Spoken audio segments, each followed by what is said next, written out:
तो कौन सा पाप से कलियुग का 4,32,000 पाप धो गया? वो कौन सा पाप?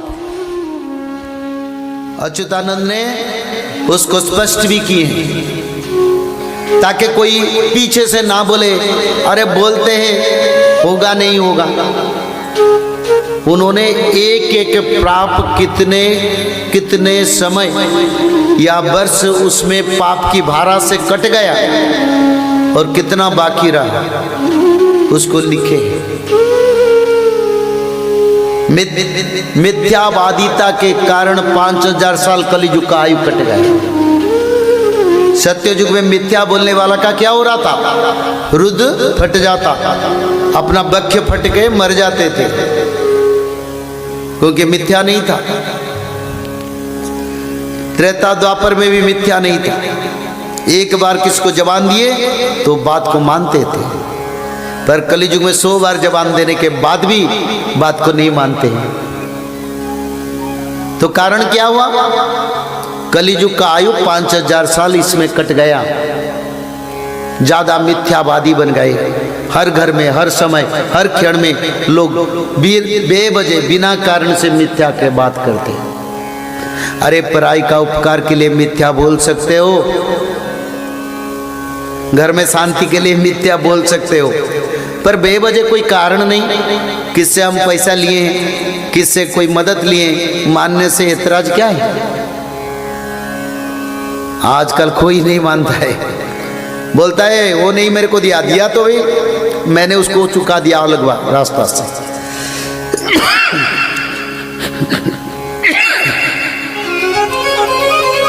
तो इस कारण मिथ्यावादिता के कारण कलियुग का आयु 5,000 साल कट गया।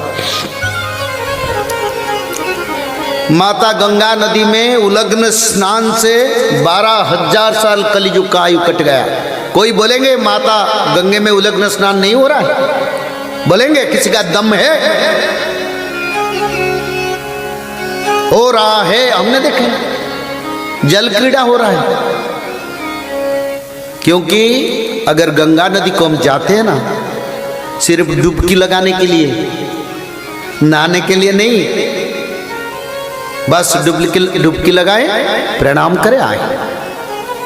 अरे पतित तो पावनी गंगा, पतित यानी पापियों को उद्धार करने के लिए माता गंगा का धरती पर अवतरण हुआ था। सकल कलुष भंगे स्वर्ग सुपान गंगे, संसार के सारे पाप से दूर करने वाले पतित पावनी माता गंगा है।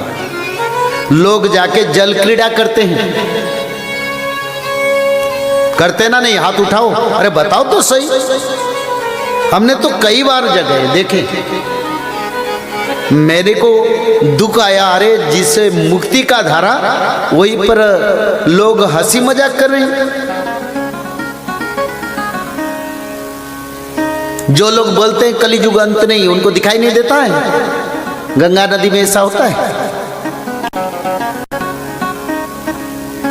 माता गंगे में उलग्न स्नान के अनुसार 12,000, मिथ्या पाप से 5,000।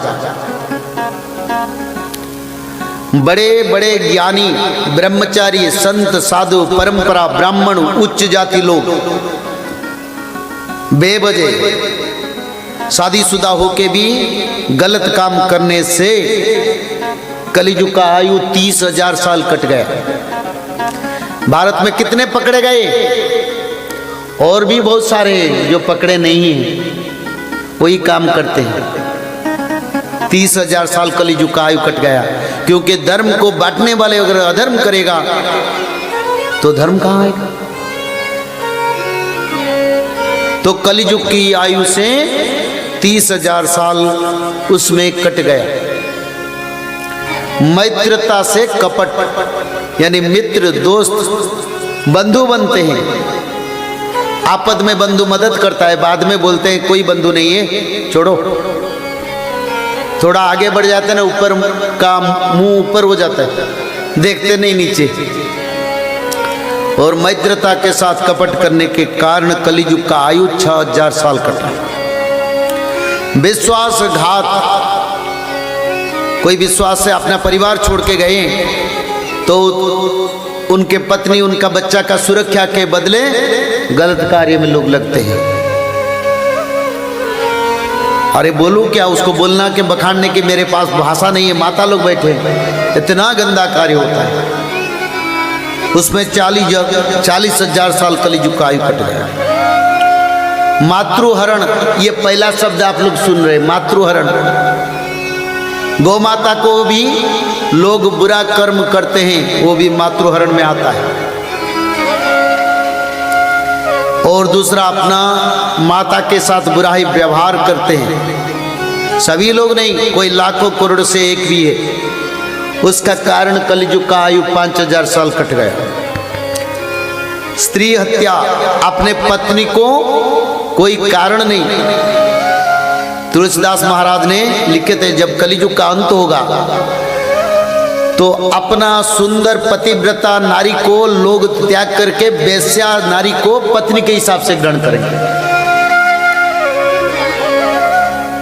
जो रंग ढंग में आगे हैं उसको विवाह करेंगे। शहर की सहराई अंचल में ऐसा हो रहा है। तो स्त्री हत्या बहुत संख्या से बढ़ रहा है। यानी ससुराल में माता को निर्यातना भी दिया जा रहा है। इसके कारण 32,000 साल कलिजुग का आयु कट गया। सुनो अच्छी तरह से ताकि बताओगे।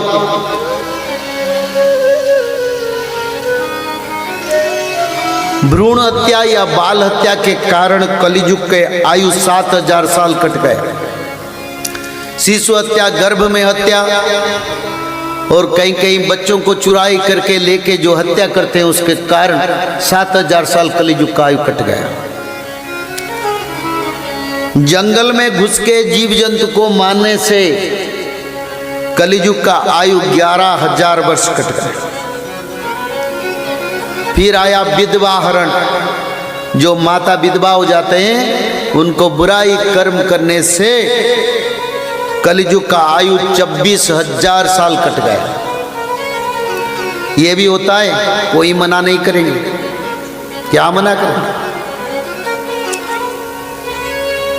अभक्ष्य भक्षण, यानी लोग पान बीड़ी गुटखा नशा मांस मछली मदिरा अंडे सड़े हुए रहने वाले प्रिजर्वेटिव फूड्स जो खाते हैं उसके कारण कलिजुग की आयु 8,000 साल कट गया।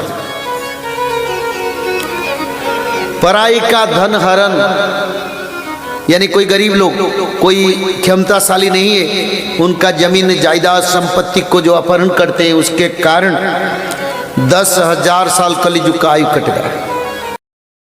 जय श्री माधव। जल प्रलय, महामारी और भूकंप, अग्नि प्रलय, वर्ल्ड वार 3 और महाविनाश, ये तो एक दिन होना ही है। लेकिन इस सब से आप बच कैसे सकते हैं? सबसे पहले नॉनवेज खाना छोड़ दीजिए, अंडा भी नहीं खाना है, और किसी भी तरह का नशा मत करिए, और गलत काम मत कीजिए, और सत्य प्रेम दया क्षमा और शांति का आचरण कीजिए। और 3 चीज कीजिए, उसमें से सबसे पहला है त्रिकाल संध्या यानी त्रिसंध्या। उसको दिन में 3 बार करते हैं। जैसे सुबह में करते हैं ब्रह्म मुहूर्त में, सुबह 4 बजे से लेकर के 6 बजे के बीच में आप कभी भी कर सकते हैं। लेकिन आपको समय नहीं मिला तो समय आप आगे पीछे कर सकते हैं, आधा घंटा 1 घंटा पीछे कर सकते हैं। दोपहर में 11:30 बजे से लेकर के दिन का 1 बजे तक कर सकते हैं उसके बीच में। शाम को 5 बजे से लेकर के 6:30 बजे तक कर सकते हैं। दिन भर में 1 बार नहा के त्रिकाल संध्या जरूर करें। बाकी समय आप हाथ पैर मुंह धोकर भी कर सकते हैं, और 3 बार आप श्री गंगे बोल करके स्टार्ट कर सकते हैं। जो दूसरा उपाय है वो है श्रीमद् भागवत महापुराण पठन। दिन में 1 अध्याय जरूर पढ़ें। दिन भर में 1 अध्याय जरूर पढ़ें। वो भी ना हो सके तो 1 पन्ना तो जरूर पढ़ें। अगर उतना भी समय नहीं है तो 1 श्लोक जरूर पढ़ें। तीसरा उपाय, माधव नाम का जप करें, निरंतर करें, कोई भी काम करते हुए करें, हमेशा माधव नाम का जप करें। त्रिसंध्या का पीडीएफ, श्रीमद् भागवत महापुराण का पीडीएफ और भविष्य मल्लिका का फ्री ई बुक भविष्य मल्लिका पुराण, ये सब आपको डिस्क्रिप्शन बॉक्स में मिल जाएगा। भविष्य मल्लिका के बारे में अधिक जानकारी के लिए आप भविष्य मल्लिका के वेबसाइट पर संपर्क कर सकते हैं, bhavishyamalika.com। और अधिक जानकारी के लिए भी कल्कि अवतार ऑफिशियल चैनल को देख सकते हैं, जहां पर मल्लिका के बारे में खुलकर बातें रखी गई है, जहां पर आप लगभग 1000 जितना वीडियो आपको देखने को मिल जाएगा। और भी आपको अधिक जानकारी जानना है त्रिसंध्या के बारे में और कोई आपको सवाल है तो नीचे दिए गए नंबरों पर आप संपर्क कर सकते हैं।